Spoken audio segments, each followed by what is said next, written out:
The Last Visitor. Welcome to a world of mystery and fear, where reality turns into a nightmare and danger lurks in the safest places. Get ready, turn off the lights. The story begins now. In a small town where everyone knew each other, there was a tiny apartment on the top floor of an old building. It had been vacant for years. The reason? No one dared to live there after the last tenant disappeared without a trace. But Sammy, a young man in his 20s, didn't believe in ghost stories. He was looking for a cheap place to stay, and when he found the apartment listed at an unbelievably low price, he didn't hesitate to rent it. On the first night, as he was unpacking his things, he heard a soft knocking at the door. When he opened it, no one was there. He brushed it off as his imagination, but he didn't realize that this was just the beginning.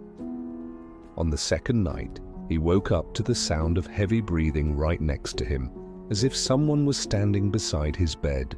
He struggled to open his eyes, but his body was completely paralyzed. Suddenly, he felt a cold hand touch his forehead, and a faint whisper echoed in his ear. "Why are you here?" Sammy began to feel that the apartment was not as it seemed. Every night, the strange occurrences became more terrifying. Objects moved on their own, shadows flickered in the hallways, and sometimes he could hear footsteps coming from the bedroom, even though he lived alone.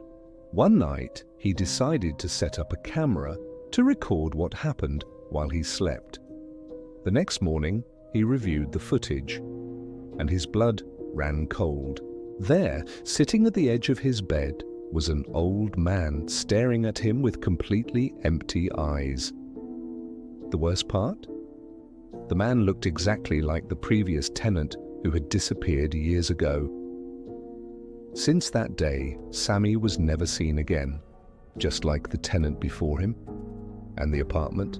It's still available for rent at a very low price. But would you dare to live in it?